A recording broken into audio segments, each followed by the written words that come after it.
আজকে আমরা শিখতে চলেছি তাপীয় প্রসারণ গুণাঙ্কদের মধ্যে সম্পর্ক। আলফা, বিটা এবং গামা, এই তিনটে আমাদের প্রসারণ গুণাঙ্ক। আলফা দৈর্ঘ্য প্রসারণ গুণাঙ্ক, বিটা ক্ষেত্র প্রসারণ গুণাঙ্ক, গামা আয়তন প্রসারণ গুণাঙ্ক। যখন আমি একটি ক্ষেত্র নিয়ে আলোচনা করছি তখন সেই ক্ষেত্র তৈরি হয়েছে দুটি দৈর্ঘ্য নিয়ে। তা দৈর্ঘ্য যখন নিয়ে কাজ করছি তখন অবশ্যই আলফা থাকছে, এবং যেহেতু এটি একটি ক্ষেত্র সুতরাং বিটাও থাকবে। আয়তন প্রসারণ গুণাঙ্ক থাকবে না। That's the basic idea. এবার যখন আমি টেম্পারেচার বাড়াবো তখন দৈর্ঘ্য তো বাড়বেই, এবং সঙ্গে সঙ্গে আমার ক্ষেত্রফলও বেড়ে যাবে। কতটা বাড়বে সেখান থেকে আমি হিসাব করে আলফা এবং বিটার মধ্যে সম্পর্ক নিতে পারবো। This is best idea. এবার আমরা যদি একটুখানি অঙ্কের ভাষা দেখি, ধরে নাও এই চারটে কোণা আছে যেটা, তাদের আমি নাম দিচ্ছি। Let it be this is a, এটা বি, এই কোণাটাকে আমি বললাম সি, এবং এই কোণাটার নাম দিচ্ছি ডি। ডিটাকে পাশে লিখি।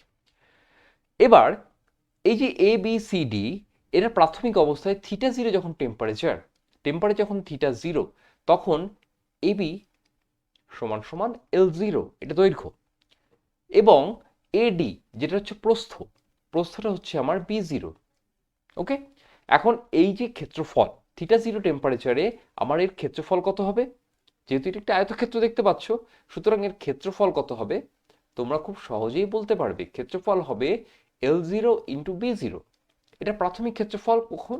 যখন টেম্পারেচার থিটা জিরো। এবার আমি টেম্পারেচার চেঞ্জ করলাম, টেম্পারেচার বাড়ালাম, বাড়িয়ে থিটা করলাম, অর্থাৎ থিটা জিরো থেকে আমি বাড়িয়ে থিটা যখন করছি তখন এবি কী হবে? চেঞ্জ হবে, এডি চেঞ্জ হবে, ক্ষেত্রফল চেঞ্জ হবে। তো আমরা এটা একটু ভিজুয়ালাইজ করার চেষ্টা করি। তো আমি এটাকে একটু হিট করা দিচ্ছি, হিট দিলে এটা একটু বেড়ে গেল। তাহলে ছবিতে তোমরা দেখতে পাচ্ছ এখানে যে বি থেকে বি প্রাইম হলো। তাহলে আমরা দেখছি যে যে দৈর্ঘ্য বৃদ্ধিটা হচ্ছে সেটা হচ্ছে বি বি প্রাইম।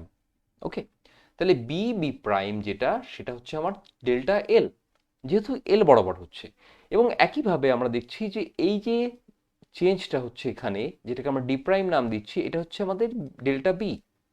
ওকে, এবার তাহলে ডি ডি প্রাইম সমান সমান ডেল্টা বি হলো। ওকে, এটা জাস্ট ডেটা হিসাবে নেওয়া হলো, এটা কোনো কাজে লাগবে কি? ওকে, লেটস সি। তাহলে প্রাথমিক আমাদের ক্ষেত্রফল যেটা পেয়েছিলাম, অন্তিম ক্ষেত্রফলটা আমরা হিসাব করি। তাহলে অন্তিম ক্ষেত্রফল যেটা থিটা টেম্পারেচারে, অন্তিম ক্ষেত্রফল সমান সমান A B prime into A D prime. A B prime মানে হচ্ছে প্রাথমিক যোগ ডেল্টা এল, তাই তো? তো লিখে ফেলি L zero plus delta L, এবং এ ডি প্রাইম সমান সমান বি জিরো, এটা B zero plus delta B, B zero plus delta B. Okay, তাহলে অন্তিম ক্ষেত্রফল হচ্ছে আমার এটা দাঁড়াচ্ছে। আবার অন্তিম ক্ষেত্রফল আমার এটাও দাঁড়াচ্ছে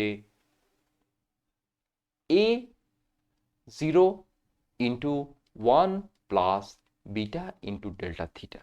এটা কোথা থেকে পেলাম? এই যে প্রাথমিক ক্ষেত্রফল যদি এ হয় এবং এটা যদি বিটা হয়, যদি ক্ষেত্র প্রসারণ গুণাঙ্ক বিটা হয়, তাহলে আমরা এটা লিখতে পারি। ইন প্রিভিয়াস লেকচার আমি এটা আলোচনা হয়েছে, তোমরা দেখে নেবে। এখন এটাকে আমি কিভাবে লিখতে পারি? L zero plus delta L, L zero plus delta এলটা কত? Okay, L zero plus delta L হচ্ছে L zero into one plus alpha into delta theta. B zero plus delta beta হচ্ছে B zero into one plus alpha into delta theta. Okay, এটাকে আরেকটু expand করলে পাচ্ছি L zero B zero into one plus alpha into delta theta, and A zero সমান সমান L zero B zero into, তার সাথে রয়েছে one plus beta into delta theta. Okay, L জিরোর সাথে এল জিরো অফ, বি জিরোর সাথে B zero of হয়ে রইল বাকি আমার one plus B into delta theta সমান সমান এটা স্কোয়ার। ওকে, স্কোয়ার। সো এটাকে যদি আমি A plus B whole square formula ফেলি তাহলে কি পাই?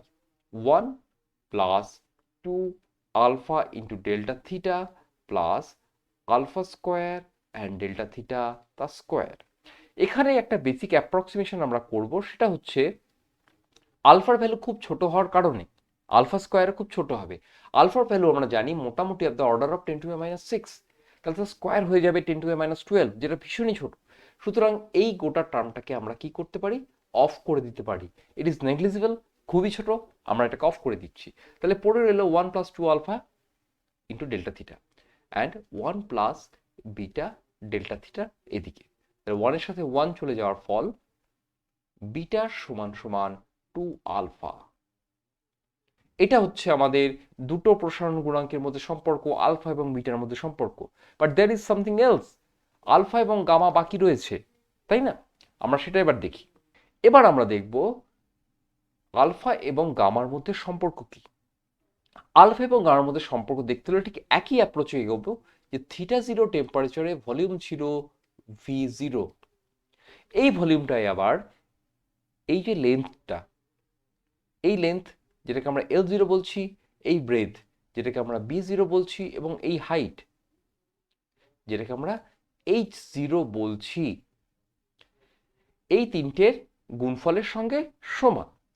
তাহলে ভি জিরো সমান সমান এল জিরো, বি জিরো এবং এইচ জিরো। যখন টেম্পারেচার থিটা, তখন নতুন ভলিউম হলো আমার ভি, যেটা সমান সমান V zero into 1 plus gamma into delta theta. Okay, এখন এই ভিটা সমান সমান L zero, B zero, H জিরোর সাথে কিভাবে রিলেটেড সেটা দেখি। যখনই টেম্পারেচার চেঞ্জ হচ্ছে, অর্থাৎ ডেল্টা থিটা পরিমাণ চেঞ্জ করেছি আমরা, তখন এল জিরো কত হবে? এল হয়ে যাবে, মানে চেঞ্জ হয়ে যাবে। তখন ডেল্টা থিটা যখন বদলাচ্ছে টেম্পারেচার, এল সমান সমান হয়ে যাচ্ছে L zero into 1 plus alpha into delta theta, যেহেতু এটা লেন্থ। বি হয়ে যাবে B zero into 1 plus alpha into delta theta, same ওয়েতে। একইভাবে এইচ হয়ে যাবে H zero into 1 plus alpha into delta theta. তাহলে নতুন যে ভলিউমটা পেলাম আমরা, সেই নতুন ভলিউমটাকে আমরা কি এভাবে লিখতে পারি না, V equals to L into B into H? যদি আমরা লিখি অবশ্যই হবে, কারণ দৈর্ঘ্য, প্রস্থ এবং উচ্চতার গুণফলই হচ্ছে ভলিউম। তাহলে এল বি এইচ এই তিনটে গুণ করলে আমরা যেটা পাচ্ছি, L zero, B zero, H zero and 1 plus alpha into delta theta এবং তার কিউব। ওকে, এবার এই ভিটা কিন্তু আবার এর সাথে সমান, একই ভি দুটো রিপ্রেজেন্টেশনে লেখা হচ্ছে, একটা গামা রিপ্রেজেন্টেশনে, একটা আলফা রিপ্রেজেন্টেশনে। তো ভি যখন আমরা নিচ্ছি, তখন আমরা লিখতে পারি V zero into 1 plus gamma delta theta equals to L zero, B zero, H zero and 1 plus alpha into delta theta তার কিউব। বেসিক্যালি এটাই হচ্ছে আমার V zero. Is not it? যদি এটা ভি জিরো হয়, তাহলে খুব সিম্পলি আমরা এটাকে অফ করে দিতে পারি। যদি আমরা অফ করে দিই, তখন আমরা কি পাচ্ছি একটু দেখি। 1 plus gamma into delta theta equals to 1 plus alpha into delta theta তার কিউব।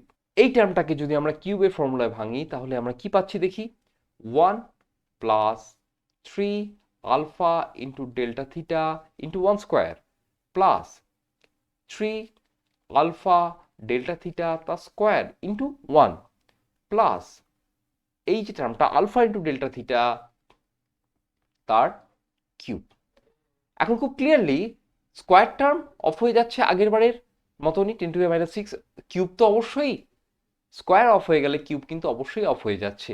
তাহলে পড়ে রইল আমার শুধুমাত্র এই টার্মটুকু, that is 1 plus gamma into delta theta is equals to 1 plus 3 alpha into delta theta, gamma equals to 3 alpha. This is the relation between gamma এবং alpha. Okay, এই হচ্ছে আমাদের আলফা, বিটা এবং গামার মধ্যে সম্পর্ক, যেটা আমি এখানে চট করে একবার লিখে দেবো তোমাদের মনে রাখার জন্য, সুবিধার জন্য। Gamma equals to 3 alpha, beta equals to 2 alpha. This is the result. Clear? এবার এখান থেকে তোমরা চেঞ্জ করে বিটার সাথে গামার রিলেশন বের করতে পারবে, পারবে তো? গুড।